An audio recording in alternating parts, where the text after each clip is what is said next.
के बट्टे में 4, 14 का आधा, 4 का आधा। आपको ये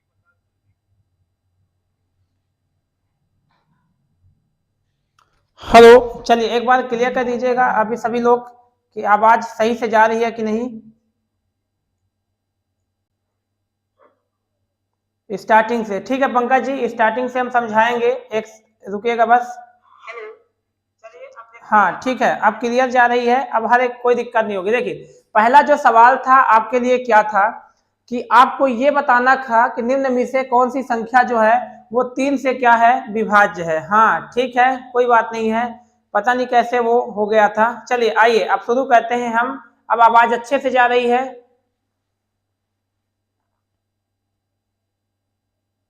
चलिए तो देखिए जो अपना सवाल था कि वो ऐसी ये जो संख्या बड़ी सी दिख रही है तो इनमें कौन सी ऐसी संख्या है जो 3 से क्या होगी। ठीक है प्रिया जी, गुड इवनिंग, कहाँ है आप इस समय? आप रेगुलर नहीं हो पा रही हैं, ठीक है ना। चलिए तो देखिए अब अपने पास क्या है कि 3 से विभाज्यता का नियम क्या हो रहा है बताना है। तो मैं आपको सिर्फ अभी 2 का विभाज्यता का नियम समझाया हूं, एक 2 से विभाज्यता का नियम और एक अपना क्या है 3 से विभाज्यता का नियम। तो 2 से विभाज्यता का नियम क्या होता है, इकाई का अंक 2 से विभाज्य होना चाहिए, यानी 0, 2, 4, 6 और 8 हो इकाई का अंक।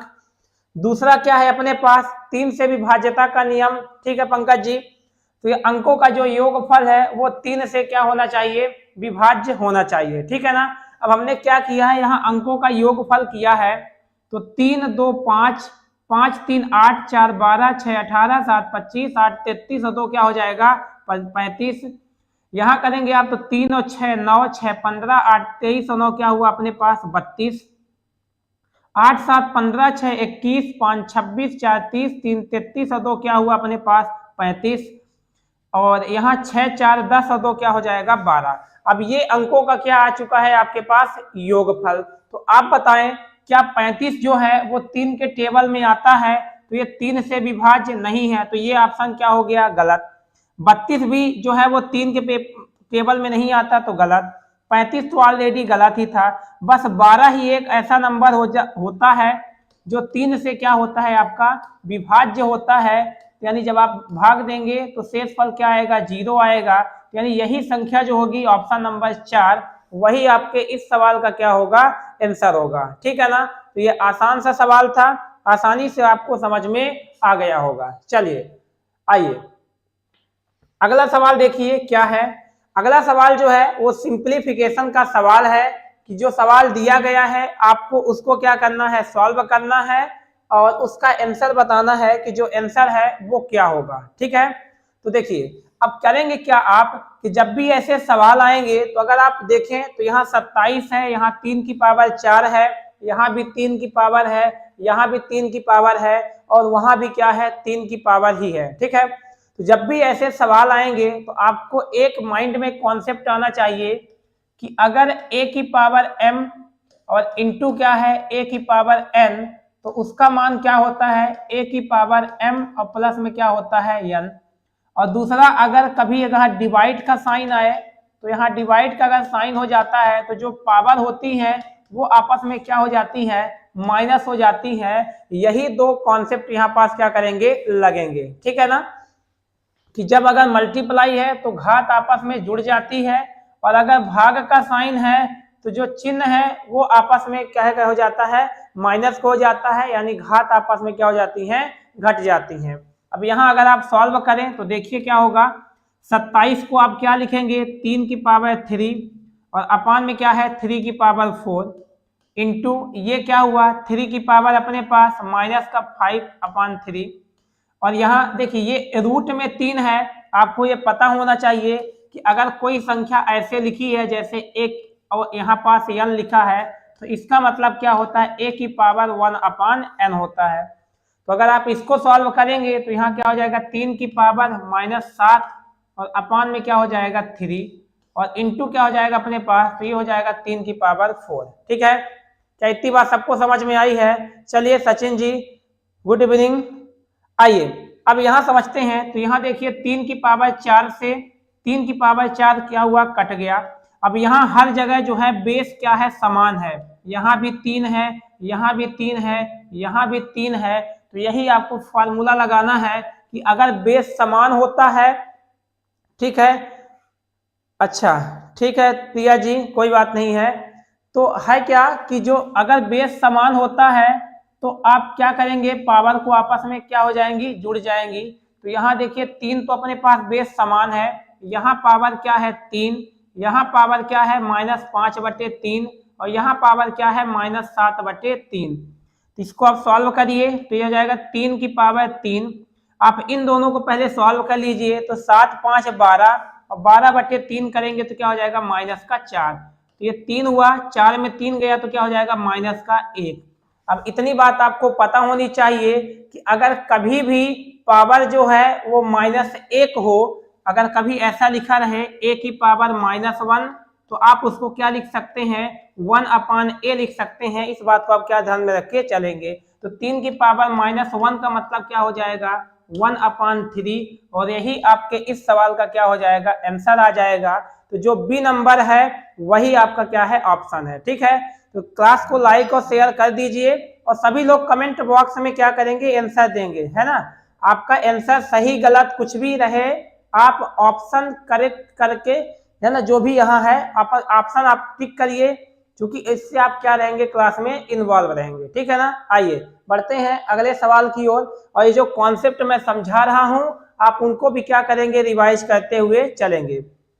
चलिए अब अगला सवाल देखिए क्या कहता है कि समान त्रिज्या और ऊंचाई वाले एक शंकु और एक बेलन के आयतनों के बीच का जो अनुपात है वो क्या होगा।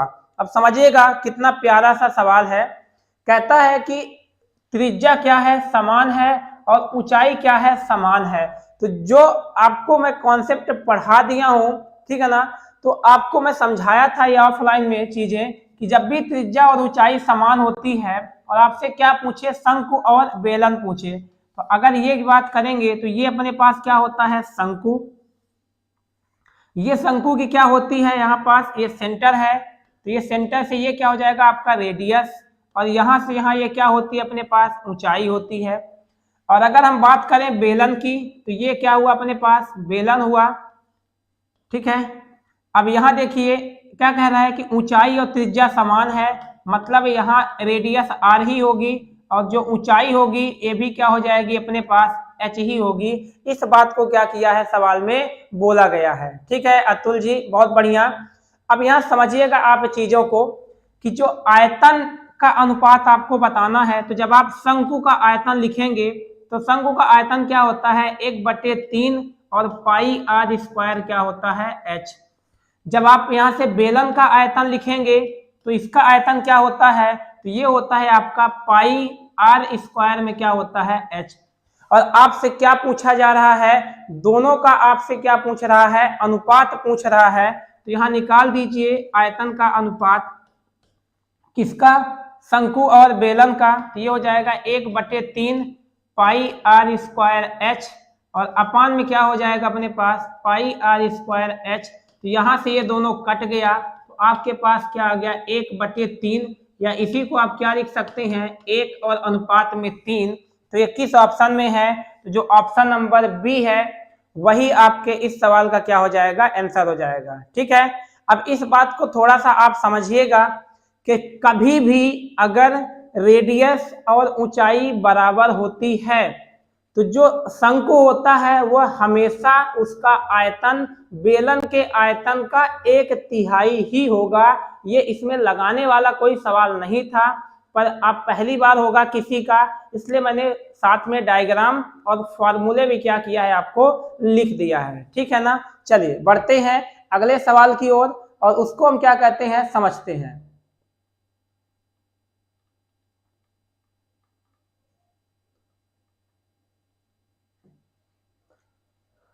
अब देखिए अगला सवाल क्या कहता है कि एक संख्या को जब 361 से विभाजित किया जाता है तो शेषफल 47 प्राप्त होता है। यदि उसी संख्या को 19 से विभाजित किया जाए तो प्राप्त शेषफल जो है वो क्या होगा। इस प्रकार के जो सवाल हैं आपके रिमाइंडर से रिलेटेड, ठीक है ना, वो पेपर में आते हैं। एक सवाल ये डन रहते हैं इस कॉन्सेप्ट पर, तो मैं आपको कॉन्सेप्ट भी समझाए देता हूं और ट्रिक भी बताए देता हूं कि आप पेपर में कैसे इसको बस देखते ही बिना पेन चलाए आप इसका आंसर क्या करेंगे, दे देंगे। बिल्कुल अतुल जी, आपका आंसर बिल्कुल क्या है, सही है। लेकिन थोड़ा सा मैं आपको कॉन्सेप्ट समझा देता हूं। तो देखिए, एक अगर आप बात करें हिंदी मीडियम में, तो जो एक कॉन्सेप्ट होता है आपका कि जो भाज्य होता है वो बराबर होता है आपका किसका, भाजक, और गुणे में क्या होता है आपका भागफल, ठीक है, और धन क्या होता है आपका शेषफल। ये क्या होता है, आप बचपन से ही इस कॉन्सेप्ट को पढ़े होंगे कि भाज्य बराबर क्या होता है, भाजक गुणे भागफल, और धन में क्या होता है, शेषफल। बिल्कुल पंकज जी, दोनों लोगों का आंसर क्या है, सही है। अब आइए थोड़ा सा कॉन्सेप्ट समझ लेते हैं। अब होता क्या है तो समझिएगा, जैसे तो यहाँ जो बीच में नंबर होता है इसको हम क्या बोलते हैं, भाज्य। जिससे हम डिवाइड करते हैं उसको हम क्या बोलते हैं, भाजक। जो यहाँ आता है वो अपने पास क्या होता है, भागफल। और जो यहाँ नीचे बचता है वो अपने पास क्या होता है, शेषफल होता है। इस बात को आप क्या करेंगे, ध्यान में रखकर चलेंगे। ठीक है प्रिया जी, बिल्कुल। तो भाज्य जो होता है इसको इंग्लिश में बोलते हैं डिवाइडेंट, ये होता है डिवाइजर, ये होता है कोसेंट, और ये क्या होता है आपका रिमाइंडर होता है। इस चीज को आप क्या करेंगे, समझते हुए चलेंगे। अब हमारा सवाल जो है तो क्या है, तो समझिएगा कि जो भाज्य है यानी जो संख्या होती है वो भाजक और भागफल के गुणे के क्या होती है, बराबर, और प्लस शेषफल होता है। तो अगर मैं यहां से समझूं कि एक संख्या को जब 361 से क्या किया जाता है, विभाजित किया जाता है, तो समझिएगा यानी जो संख्या हुई अपने पास, मान लिए n, जब इसको 361 से हमने क्या किया, विभाजित किया। अब कितनी बार पहाड़ा पढ़े हैं हमको नहीं पता, तो हमने मान लिया कि x है। तो जो शेषफल आ रहा है वो कितना आ रहा है अपने पास, 47 प्राप्त हो रहा है। तो ये हुआ आपका पहला चीज। ठीक है, अब ये बोला जा रहा है कि जब इसी संख्या को किससे विभाजित किया जाए, 19 से विभाजित किया जाए, तब आपका जो शेषफल है वो क्या आएगा। तो जब आप इसको 19 से विभाजित करेंगे तो इस भाग को भी दोनों पक्षों को 19 से डिवाइड करेंगे, तो यहाँ क्या हो जाएगा, तो आप अलग अलग कर दीजिए। तो 361x बटे में 19, और प्लस में क्या हो जाएगा 47, और बटे में क्या हो जाएगा 19।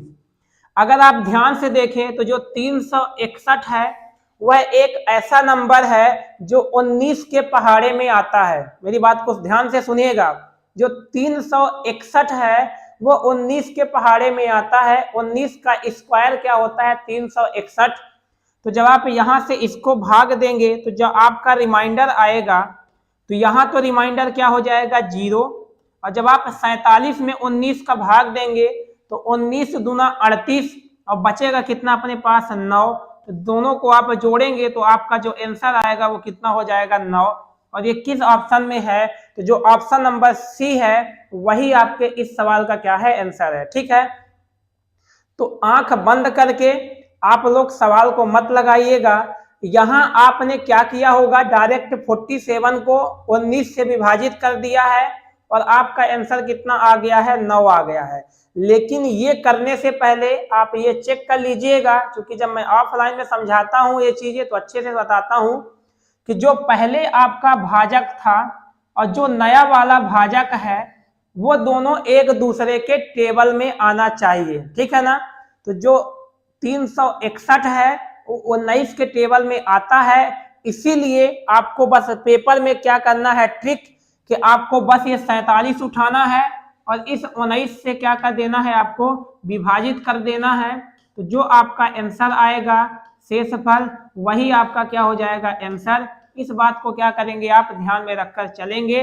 पेपर में बस आपको इतना करना है, लेकिन कॉन्सेप्ट जो था मैंने आपको क्या किया है, समझा दिया है। ठीक है, यहां तक अगर किसी को डाउट हो तो आप कमेंट बॉक्स में जरूर बताएं, और अगर समझ में आ रहा हो, समझाने का तरीका आपको अच्छा लग रहा हो कि चीजें सही हैं, तो कमेंट में सभी लोग एक बार यस लिखें कि हाँ कॉन्सेप्ट भी आप समझाते चलिए। ठीक है ना, आइए आगे बढ़ते हैं अगले सवाल की ओर। अब देखिए अगला सवाल आपसे क्या कहता है कि कृणाल और गणेश की वर्तमान आयु के बीच का जो अनुपात है वह क्रमशः 3:5 है।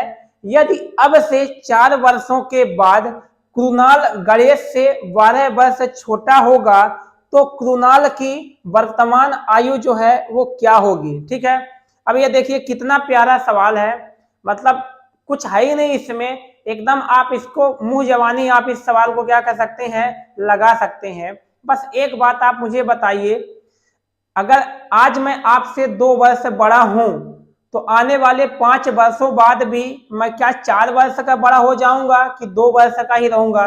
2 वर्ष का ही रहूंगा। क्यों? क्योंकि दोनों ही इंसान साथ में ही तो बढ़ेंगे। ऐसा तो नहीं होगा कि आप यहीं रुके रहोगे और हम क्या हो जाएंगे, आगे बढ़ जाएंगे। आ रही बात नहीं आ रही है? तो जो ये इतना लाइन दिया है अब से 4 वर्षों के बाद, तो ये जो है वो आपके लिए क्या है, ये सिर्फ और सिर्फ गुमराह करने के लिए है। याद रखिएगा, इस सवाल का इस पेपर में, इस क्वेश्चन में अपने पास कोई भी योगदान जो है वो नहीं है। क्या इतनी बात सबको समझ में आ रही है? ठीक है, तो आपको क्या करना है, बस यही वर्तमान ही अनुपात देखेंगे। जो अंतर अभी है वही अंतर आने वाले कितने भी वर्षों बाद देखेंगे तो वो क्या रहेगा, आपके पास समान रहेगा। ठीक है ना? तो अब यहाँ देखिए कृणाल है और अपने पास क्या है, गणेश है। इनकी जो आयु का अनुपात है वो 3:5 है। तो इनमें जो अंतर है वो कितने का है, 2 का है। और आपके पेपर में अंतर जो है वो कितने का है, 12 वर्ष का है। तो 2 का मान क्या हो जाएगा, 12।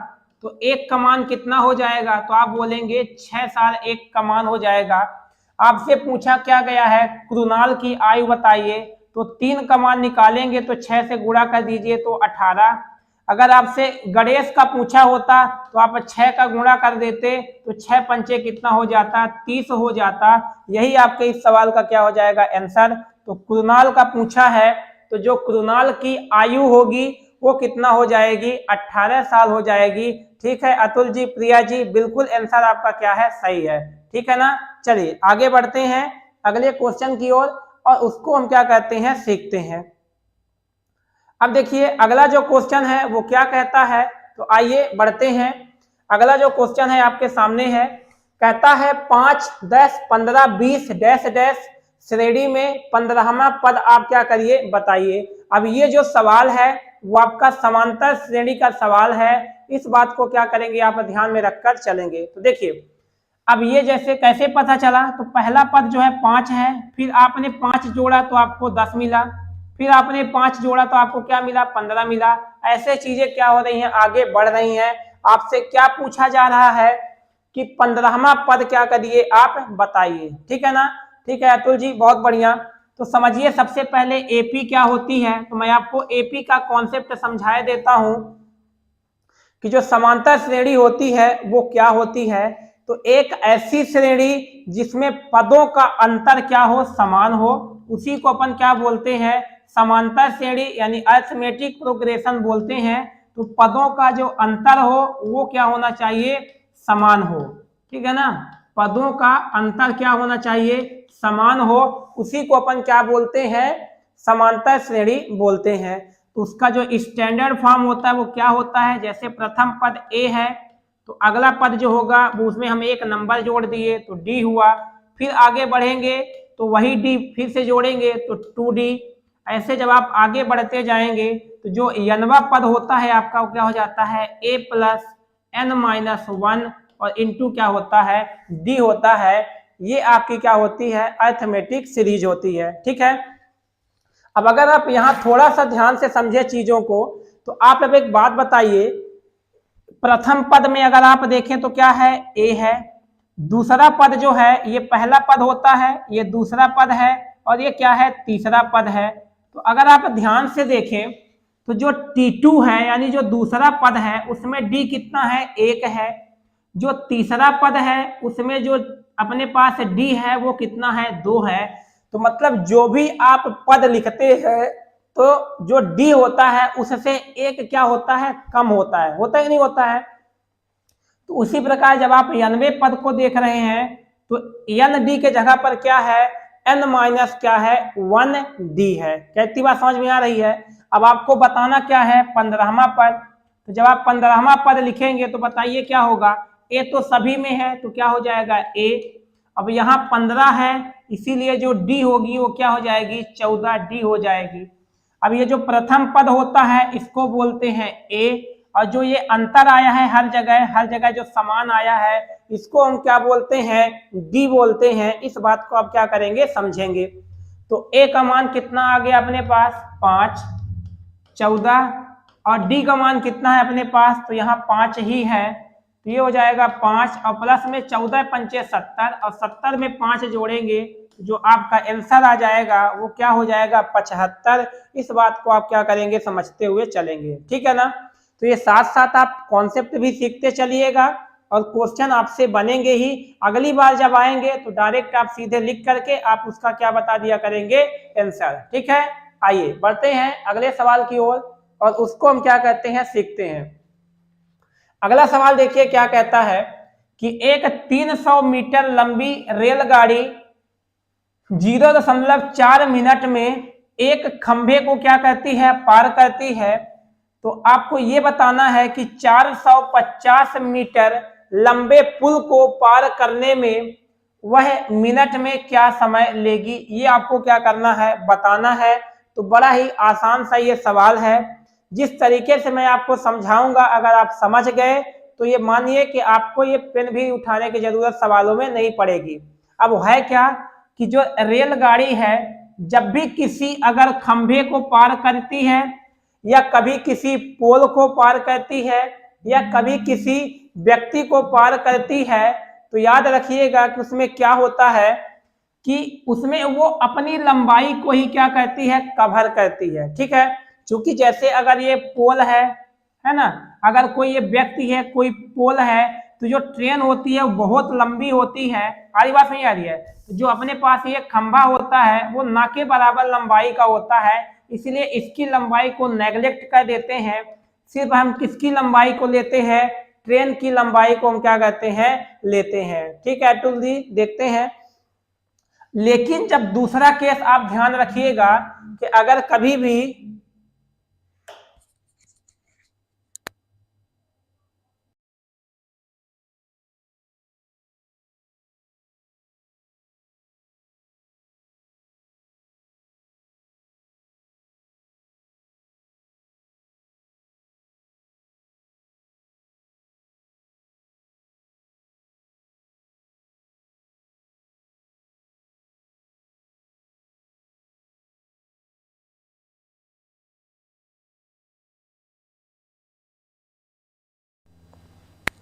चलिए तो देखिए ये जो अपने पास कॉन्सेप्ट है वो क्या है, तो जब ट्रेन किसी पोल या खंभे को पार करेगी तब वो अपने ही लंबाई को कवर करती है। लेकिन जब कभी वो किसको पार करे पुल को पार करे, कभी वो पुल को पार करे या ब्रिज को पार करे है ना, या किसी खड़ी हुई ट्रेन को पार करे, तब वहां जो लंबाई होती है वो ट्रेन की भी लंबाई को साथ में होती है और साथ साथ जिसको वो पार करती है उसकी लंबाई को भी हम क्या कहते हैं शामिल करते हैं। तो यहाँ ट्रेन की भी लंबाई लेंगे और जो पुल होगा उसकी भी लंबाई लेंगे, दोनों को जब हम शामिल करेंगे तब हमारा एक्चुअल क्या आएगा आंसर आएगा। इस बात को आप क्या करेंगे समझते हुए चलेंगे। क्या इतनी बात सबको समझ में आ रही है? अब आइए हम सवाल में चलते हैं। तो देखिए तो पहला केस क्या, तो जब पहला वो किसको पार करेगी खंभे को, तो 300 मीटर ही पार करेगी। तो 300 मीटर को पार करने में उसको कितना समय लग रहा है, उसको लग रहा है 0.4 मिनट।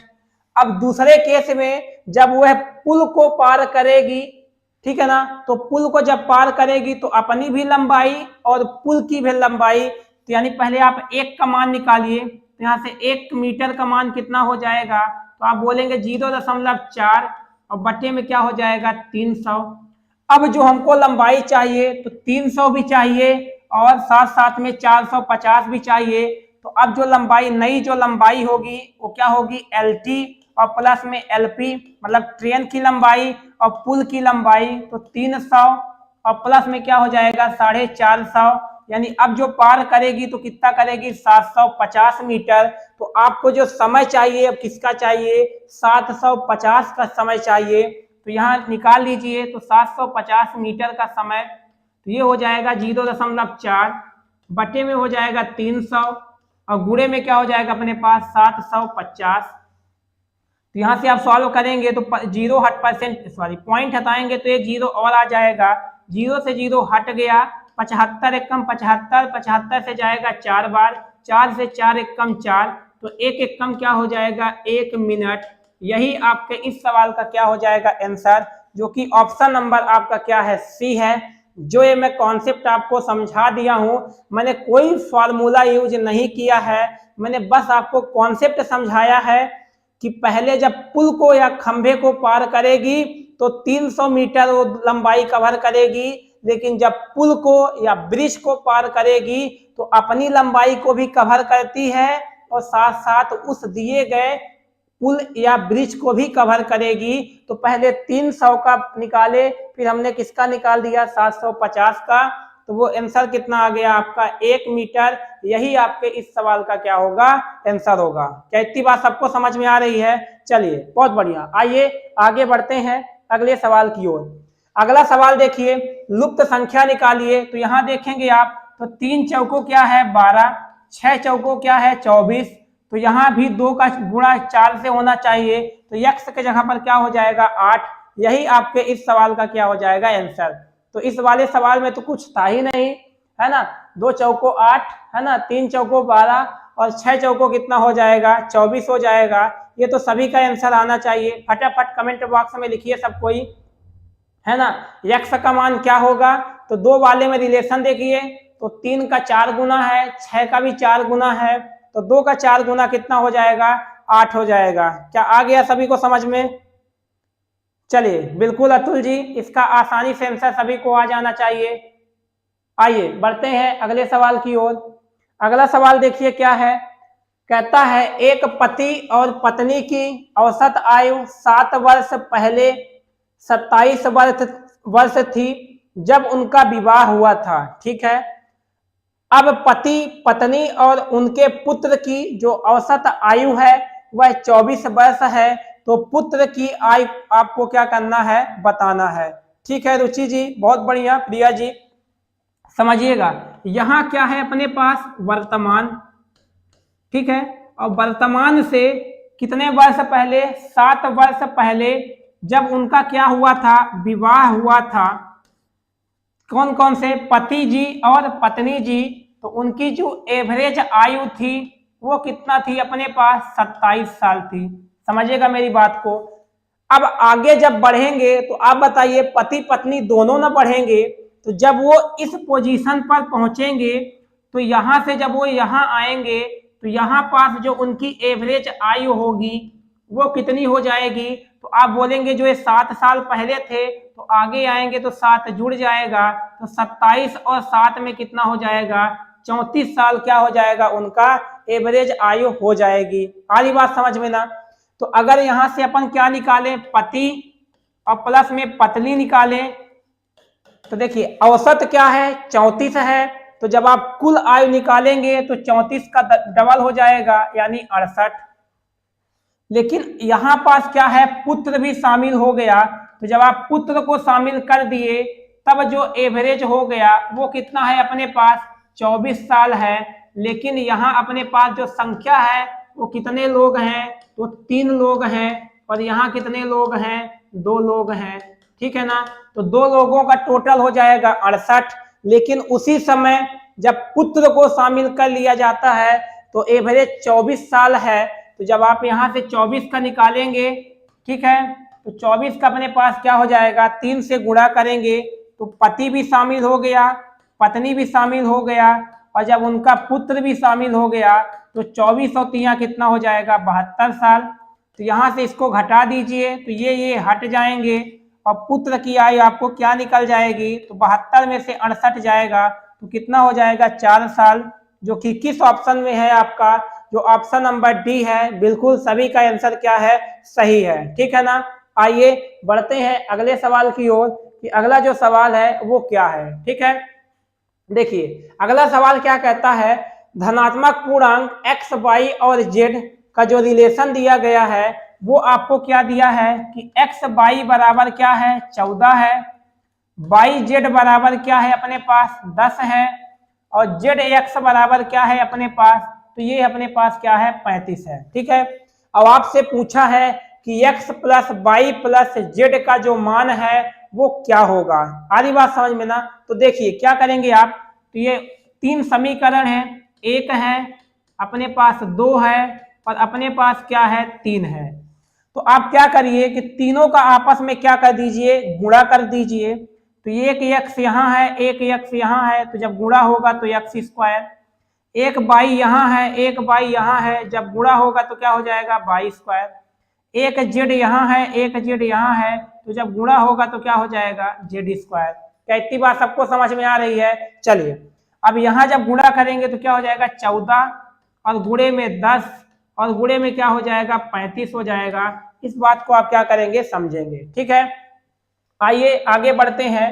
तो जब यहाँ से अगर आप निकालेंगे तो देखिए सभी का यहाँ स्क्वायर है, एक्स का भी स्क्वायर, वाई का स्क्वायर और जेड का स्क्वायर। तो आप ऐसे लिख सकते हैं एक्स वाई जेड का क्या हो जाएगा होल स्क्वायर। बिल्कुल अतुल जी, बहुत बढ़िया, आपका आंसर बिल्कुल सही है। चेक करते हैं हम भी कि वही आता है कि नहीं। तो 14 की अगर हम बात करेंगे तो 14 को हम क्या लिख सकते हैं 7 गुणे 2, 10 को हम क्या लिख सकते हैं, तो आप बोलेंगे 2 गुणे 5, और 35 को हम क्या लिख सकते हैं 5 गुणे 7। ठीक है, अब जब भी आप स्क्वायर हटाते हैं, ठीक है, तो वहां क्या लग जाता है वर्गमूल, और वर्गमूल का मतलब क्या होता है दो दो के पेयर बनाना। तो जब आप यहां से एक्स वाई और जेड का मान निकालेंगे तो क्या मिलेगा, जैसे स्क्वायर हटा तो 2 7 हैं तो 1 7 आ गया, 2 भी 2 बार है तो 1 2 आ गया, और 5 भी 2 बार है तो 1 5 आ गया। यही क्या हो गया आपके एक्स वाई और जेड का क्या आ गया मान आ गया। अब यहां से आप निकाल लीजिए। तो पहले आप जब भाग देंगे किसका, अब आपको एक्स वाई जेड का मान निकालना है, तो जब आप इनसे भाग दे दीजिए तो पहला अगर भाग देंगे आप किसका एक्स वाई जेड में, एक्स वाई का मान देंगे, भाग देंगे तो क्या हो जाएगा अपने पास 7 गुणे 2 गुणे 5 बटे क्या हो जाएगा 14। तो 14 से 14 कट गया, एक्स वाई से एक्स वाई कट गया, तो जेड का मान कितना आ गया अपने पास 5 आ गया। उसी प्रकार जब आप समीकरण 2 से भाग देंगे तो एक्स वाई और जेड बटे में जब आप वाई जेड करेंगे तो यहाँ हो जाएगा 7 गुणे 2 और गुणे 5 और बटे में क्या हो जाएगा 10। तो 10 से 10 कट गया, वाई जेड से वाई जेड कट गया, तो एक्स का मान कितना आ गया अपने पास 7। उसी प्रकार जब आप एक्स वाई जेड का इसमें भाग देंगे जेड एक्स से, तो ये हो जाएगा 7 गुणे 2 और गुणे क्या हो जाएगा 5, और भाग किससे देंगे 35 से, तो 7 पना 35 कट गया, जेड एक्स से जेड एक्स कट गया, तो जो वाई का मान आ गया वो कितना आ गया अपने पास 2 आ गया। तो आपने हर किसी का क्या किया है मान निकाल लिया है। एक्स का मान आ गया 7, वाई का मान आ गया 2 और जेड का मान आ गया 5। आपसे पूछा है एक्स प्लस वाई प्लस, यहाँ गुणा नहीं प्लस होगा, आपसे पूछा है कि x plus y plus z का मान बताइए। तो जोड़ेंगे तो 5 7 5 12 और 12 2 कितना हो जाएगा 14। तो बिल्कुल सभी का ऑप्शन जो है वो बिल्कुल क्या है सही है। जो इसका आंसर होगा वो ऑप्शन सी होगा, 14 इसका क्या आएगा आंसर आएगा। ठीक है, चलिए आइए आगे बढ़ते हैं अगले सवाल की ओर, और उसको हम क्या कहते हैं सीखते हैं। ठीक है, चलिए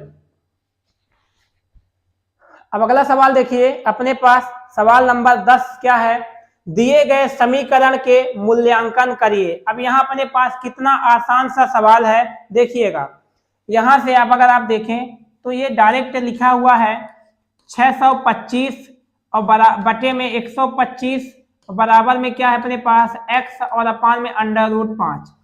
अगर आप भाग देंगे तो 125 से एक बार, 125 से 5 बार, तो यहाँ आ जाएगा अपने पास √5 और बराबर में क्या हो जाएगा x बटे √5। जब आप x का मान निकालेंगे तो ये 5 बटे में है तो गुणे में आ जाएगा, तो x बराबर क्या हो जाएगा √5 और गुणे में क्या हो जाएगा √5। तो √5 का √5 गुणा करेंगे तो जो आपका आंसर होगा वो कितना हो जाएगा 5 होगा। जल्दबाजी में अतुल जी आंसर गलत मत करिएगा, क्योंकि जब अंडर रूट 5 का अंडर रूट 5 से आप गुणा करेंगे तो आपका जो आंसर आएगा वो कितना आएगा, 5 आएगा, 25 नहीं आएगा। जितने भी लोग 25 दे रहे हैं सभी का आंसर बिल्कुल गलत है। पंकज जी का आंसर बिल्कुल सही है। हाँ अतुल जी, अब आंसर आपका क्या है, सही है। ठीक है, तो जल्दबाजी मत करिए, गलती हमेशा वही होती है जब हम चीजों को क्या ले लेते हैं, हल्के में। ठीक है, आइए आगे बढ़ते हैं अगले सवाल की ओर। अब अगला सवाल देखिए क्या कहता है कि औसत निकालिए। आपको 5 संख्याएं दे दी गई हैं। जब संख्याएं ही 5 हैं तो आपको पता होना चाहिए कि जो एवरेज होता है, औसत, वो क्या होता है, वो होता है आपका योगफल और बटे में क्या होता है, संख्या। कितनी संख्याएं हैं, ठीक है, तो मतलब क्या होता है, सम, और अपान में क्या होता है, नंबर। तो आप बताइए सम निकालिए तो क्या हो जाएगा, 17 प्लस में 21 प्लस में 27 और प्लस में 18 और प्लस में क्या हो जाएगा 17 और डिवाइड में क्या हो जाएगा, अपने पास 5 संख्याएं हैं तो बटे आप क्या कर देंगे 5। ठीक है, आसानी से आंसर आ जाएगा। तो देखिए 17 एक इकाई अंक से जोड़ दें, 7 एक 8, 8 7 15, 8 23 और 7 कितना हो जाएगा 30। कैरी में बचा अपने पास 3, 2 एक 3, 2 5 एक 6 एक 7 और 3 कितना हो जाएगा 10 और बटे 5 करेंगे तो जो आपका आंसर आ जाएगा वो कितना आ जाएगा 20। तो यानी इसका जो एवरेज है वो कितना होगा, इसका आपका क्या होगा 20 होगा। आ रही बात समझ में? चलिए तो आप डायरेक्ट लगा सकते हैं, इसको आसानी से जोड़ेंगे और आपका क्या हो जाएगा, आंसर आ जाएगा। ठीक है ना, चलिए बहुत बढ़िया प्रवीण जी, सभी का आंसर बिल्कुल क्या है, सही है। आप चाहे तो इसको ऐसे भी देख सकते हैं। देखिए अब संख्याएं सभी 20 मतलब 15 से 27 28 के बीच में ही है, तो आप अपने मन से क्या करिए, एवरेज मान लीजिए 21 है तो आप विचलन से भी लगा सकते हैं। तो अब देख लीजिए 21 से कितना कम है, तो ये 17 कम है तो -4 हुआ, ये 21 ही है तो +1 हुआ, 0 हुआ, और यहाँ क्या हो जाएगा अपने पास 27 तो प्लस का 6 और 18 है तो -3, 17 है -4, तो जो विचलन हुआ है वो कितने का आया है। तो अब आप देखेंगे तो क्या हो जाएगा, 6 प्लस में है, 4 4 8 और 3 11 का, तो 11 में 6 जाएगा तो -5, तो -5 क्या आया है, विचलन आया है। तो जब आप एवरेज में विचलन देखेंगे तो संख्याएं 5 हैं तो 5 को 5 से डिवाइड करेंगे, यानी जो एवरेज है वो 1 कम हो जाएगा, तो 21 में 1 कम करेंगे तो आंसर कितना हो जाएगा, 20 आ जाएगा। आप कैसे भी आंसर लगा सकते हैं, लेकिन जब संख्याएं कम रहें, 4 5 ही रहें, तो आप जोड़ करके सीधे क्या करिए, भाग दे दीजिएगा। ठीक है, चलिए आइए बढ़ते हैं अगले सवाल की ओर और उसको हम क्या कहते हैं, सीखते हैं। देखिए अगला क्या कहता है कि यदि एक आयत का विकर्ण 65 सेंटीमीटर है और एक भुजा 63 सेंटीमीटर है तो दूसरी भुजा की लंबाई आपको क्या करनी है, बतानी है। कितना आसान सा एकदम लल्लू जैसा सवाल है, आप देख सकते हैं कैसे आएगा कि अपने पास जैसे ये क्या हुआ, एक आयत हुआ। अब आयत में आप ध्यान रखेंगे कि ये होती है लंबाई, ए भी लंबाई, ये चौड़ाई, ए भी चौड़ाई, और जो एंगल होता है वो 90 डिग्री का होता है, और जो दोनों विकर्ण होते हैं वो आपस में क्या होते हैं, बराबर होते हैं। तो ये विकर्ण क्या हुआ, डी हुआ।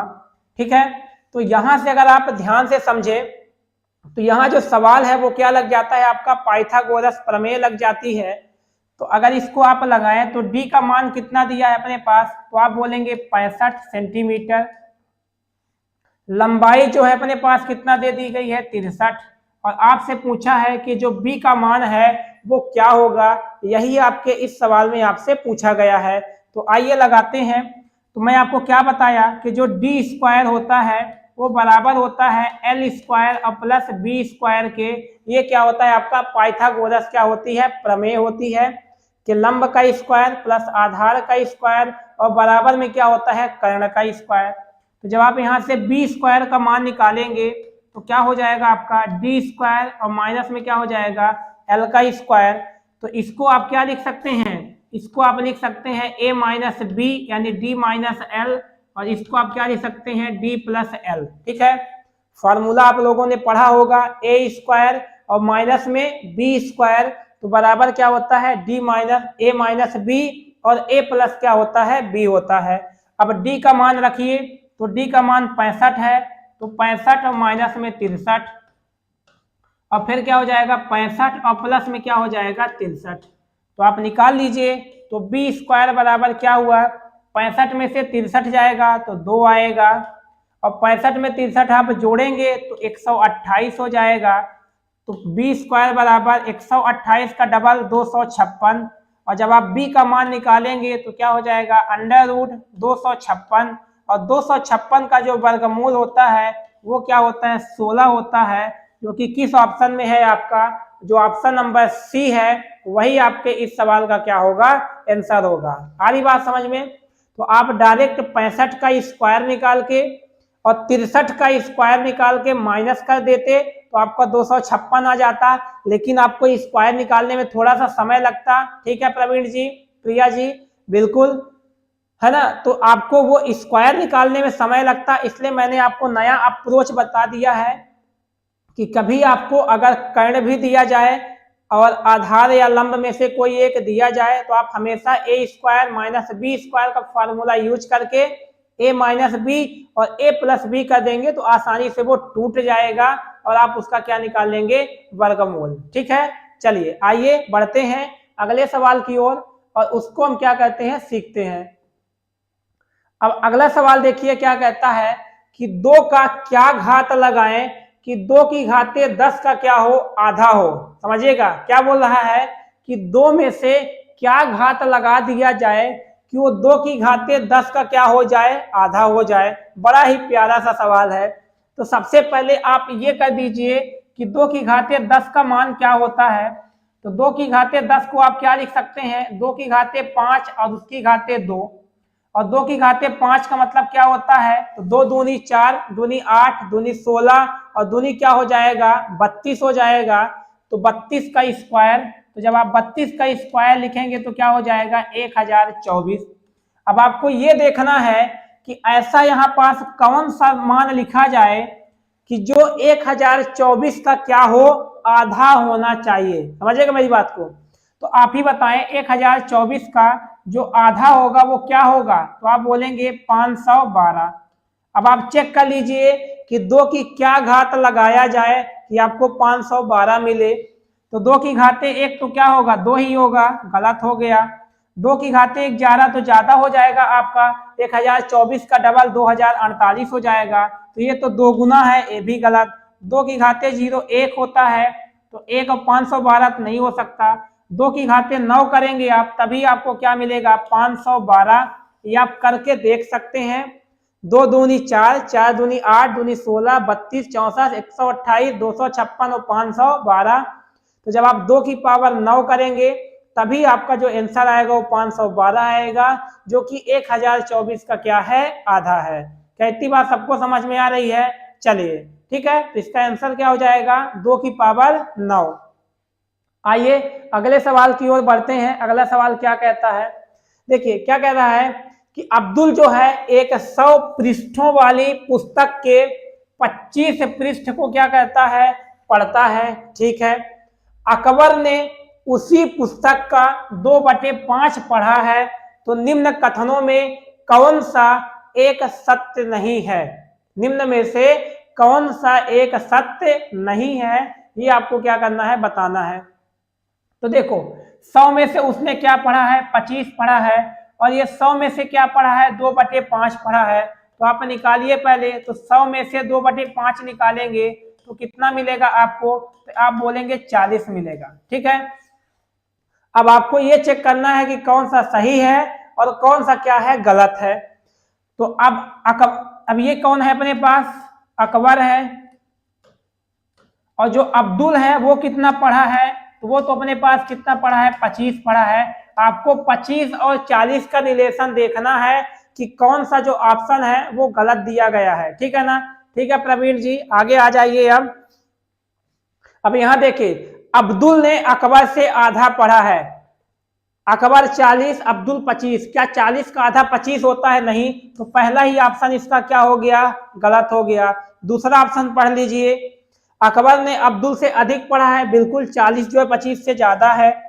अकबर ने अब्दुल के 2 गुना से 10 पृष्ठ कम पढ़ा है, बिल्कुल। 25 का डबल 50, 50 से 10 कम करेंगे तो 40 हो जाएगा। अब्दुल ने अकबर के आधे से 5 पृष्ठ अधिक पढ़ा है, बिल्कुल। 40 का आधा 20 और उससे 5 क्या है, ज्यादा है। मतलब बी नंबर, सी नंबर और डी नंबर ये दोनों क्या है, सही है, तीनों सही है। ए नंबर क्या है, गलत है। ठीक है, आइए बढ़ते हैं अगले सवाल की ओर। अगला सवाल देखिए क्या कहता है कि 8075 को 2 अंकी संख्याओं के गुणनफल के रूप में लिखा जाता है, तो इन संख्याओं का योगफल जो है वो क्या होगा। सवाल को समझिएगा, क्या कह रहा है कि एक जो संख्या है उसको a गुणे b के रूप में लिखा जाता है, तो आपको ये बताना है कि जो a प्लस b है उसका मान क्या होगा। यही आपके इस सवाल में पूछा गया है। आ रही बात समझ में। तो पहले आप क्या करेंगे, 8075 को 2 अंकों वाली संख्याओं में क्या करेंगे, तोड़ लेंगे और आपको संख्याओं का योगफल निकालना है। देखते हैं इन 4 में से कौन सा ऑप्शन आ सकता है। तो एक काम करिए, 8075 है, अब आप इसको तोड़िए। तो कई प्रकार से आप तोड़ सकते हैं। तो एक काम करिए, आप इसको किससे गुणनखंड कर दें, चाहे तो आप 25 से डिवाइड करके भी तोड़ सकते हैं। तो जब 25 से डिवाइड करेंगे तो 25 तिया कितना हुआ, 75, बचा 5 तो 57 हुआ, 25 दूनी 50, 7 बचा, 25 तिया कितना हुआ, 75। अब देखिए, अब दोनों जो संख्याएं हैं वो क्या हैं, 2 अंकों वाली क्या है, संख्याएं हैं। मतलब दोनों जो संख्याएं हैं वो 2 अंकों की होनी चाहिए। लेकिन यहाँ 3 अंक है, यहाँ क्या है, 2 अंक हैं। तो और इसको फायदा तोड़ लीजिए। तो अब ये जो 323 है वो किससे विभाज्य होगा, ये आप क्या करेंगे, चेक कर लीजिए। तो 7 किससे डिवाइड होगा, जल्दी से आप लोग बताएं तो सही। देखिए 2 से तो डिवाइड नहीं होगा, है ना। और 3 से 3 3 6 2 8, 3 से भी नहीं होगा, 5 से तो होना नहीं है, 6 से होगा ही नहीं। 7 से देखेंगे तो 7 चौको 28, 28 4 32, 7 से भी नहीं होगा आपका। 9 से तो होने का सवाल ही नहीं है, 11 से भी नहीं होगा, 13 से भी नहीं होगा। ठीक है ना, जल्दी से आप लोग बताइए क्या होगा इसका आंसर। ठीक है, 11 से करेंगे तो भी नहीं होगा, क्योंकि 3 3 6 माइनस 2 4 रहेगा। 13 से करेंगे तो 13 दूनी 26, 6 63 हो जाएगा, नहीं होगा। बताइए कौन सी संख्या होगी जो इससे विभाज्य होगी। बस ये बताइए कि ये जो संख्याएं हैं वो कौन कौन सी होनी चाहिए, है ना। तो अगर आप 17 से करेंगे तो 17 एक कम 17 होगा, और 17 9 153, हाँ 17 से ये विभाजित हो जाएगा। तो जब आप इसको 17 से विभाज्य करेंगे तो 17 एक कम 17 होगा आपका, बचेगा 15, तो 17 9 153। अब एक काम करिए, इस 25 का 5 इसको दे दीजिए और 5 इसको दे दीजिए। तो 5 देंगे तो ये हो जाएगा 85, और 5 देंगे तो क्या हो जाएगा 95। तो ये हो गया आपका ए और ये हो गया बी, दोनों का योगफल बताना है तो आप निकाल लीजिए। तो यहाँ से हो जाएगा a प्लस बी बराबर में 85 और प्लस में क्या हो जाएगा 95। तो 5 5 10 हुआ, 9 8 17 और 1 कितना हो जाएगा 18, जो कि किस ऑप्शन में आपका जो ऑप्शन नंबर ए है वही आपके इस सवाल का क्या है, आंसर है। ठीक है, तो ये भी जो है आपका डिविजिबिलिटी रूल का ही सवाल था, आसान सा था। तो अभाज्य संख्या जो है वो 17 इसको क्या कर रही है, विभाज्य कर रही है। ठीक है अतुल जी, पंकज जी, बिल्कुल। आइए आगे बढ़ते हैं अगले सवाल की ओर। अगला सवाल देखिए क्या कहता है कि सबसे छोटी संख्या ज्ञात कीजिए जिससे 1575 को गुणा किया जाना चाहिए ताकि गुणनफल जो है वो एक क्या हो, पूर्ण वर्ग हो। समझिएगा मेरी बात को।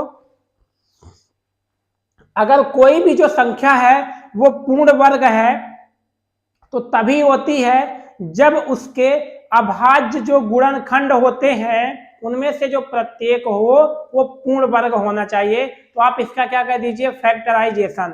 कई प्रकार से लगा सकते हैं, ठीक है, तो लगाइए। अब 1575 जो है अगर आप इसको लिखना चाहेंगे तो एक काम करिए, फैक्टराइज करिए। तो मैं इसको 25 से विभाजित कर रहा हूं, तो ये हो जाएगा 25। 25 को अगर डिवाइड करेंगे तो 25 6 का 150, बचा 7 75 हो गया। 25 तिया कितना हुआ 75। अब अगर आप देखेंगे तो जो 25 है वह एक पूर्ण वर्ग संख्या है, तो मैंने इसको क्या लिख दिया 25। अब मैं 63 को क्या लिख दिया 9 गुणे क्या हो गया 7, ठीक है ना। तो अब आप बताइए 25 क्या है पूर्ण वर्ग, 9 भी क्या है पूर्ण वर्ग, लेकिन जो 7 है वो पूर्ण वर्ग नहीं है।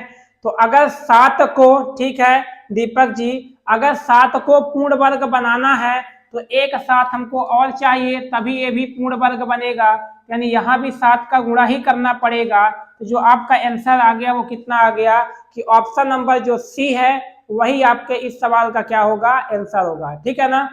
तो जब भी कभी गुणा करने वाला सवाल आएगा तो आप उसका फैक्टराइजेशन कर देंगे, गुणनखंड कर देंगे। अभाज्य गुणनखंडों में जैसे ये 5 का है, ये 3 का है, वहां क्या हो जाएगा अपने पास 7 हो जाएगा, ठीक है।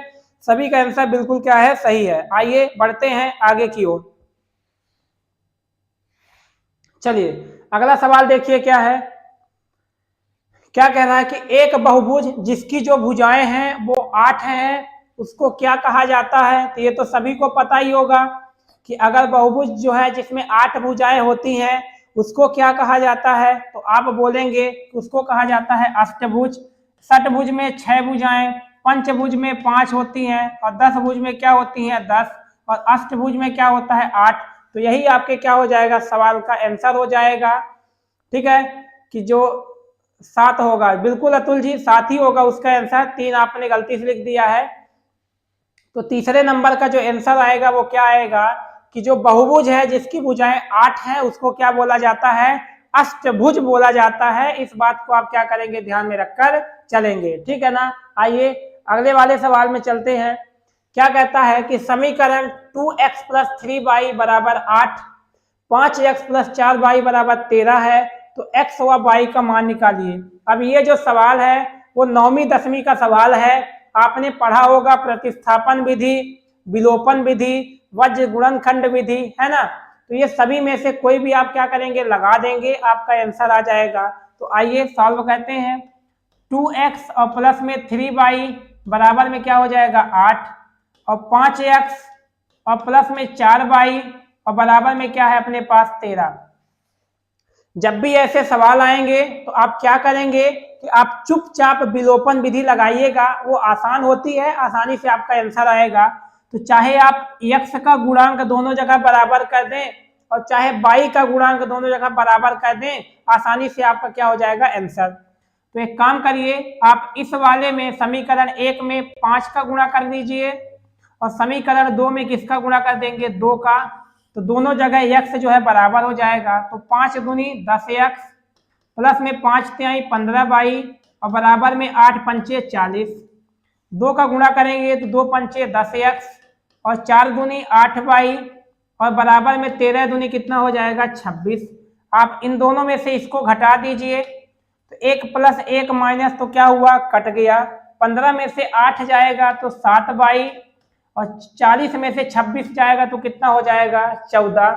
तो y का जो मान आ गया तो कितना आ गया अपने पास 7 दूनी 14 आ गया।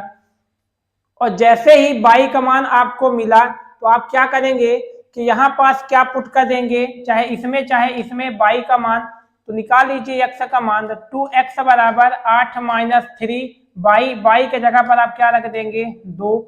तो 2x = 8, 3 दूनी 6, तो 2x बराबर कितना आ गया 8 में 6 गया तो 2। तो x बराबर कितना आ गया कट गया 1 आ गया। तो x का मान 1 आ गया, y का मान 2 आ गया। तो सभी ऑप्शन गलत हैं, सिर्फ पहला ऑप्शन सही है कि जो x का मान होगा 1 और जो y का मान होगा वो क्या होगा आपका 2 होगा, ठीक है ना। चलिए आइए अब अपने पास जो है अगला सवाल देखिए क्या है। ये जो सवाल है एक सवाल कैलेंडर का दे दिया था, तो आइए मैं भी आपको उसको समझा देता हूँ। थोड़ा सा जल्दी में मैं समझा दूंगा लेकिन आसानी से आपको समझ में आ जाएगा। देखिए यहाँ भी 1998 और यहाँ भी क्या हो जाएगा 1998, ठीक है ना।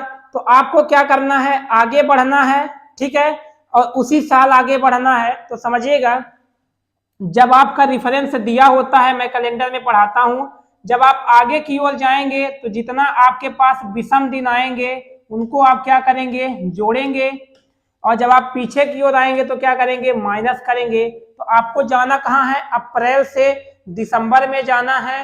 तो आप क्या करिए, जोड़ दीजिए।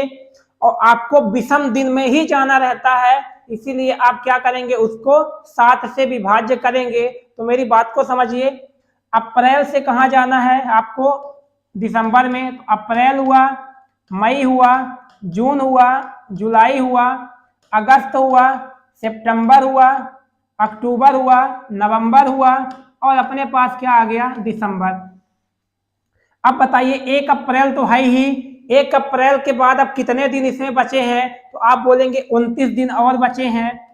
अगर यहाँ जाएंगे, मई में 31 दिन, जून में 30 दिन, जुलाई में 31 दिन, अगस्त में 31, सितंबर में 30, अक्टूबर में 31 और नवंबर में 30 और दिसंबर में कहाँ तक जाना है, 25 तारीख तक। तो सिर्फ आप कितना दिन लेंगे, 25 दिन लेंगे।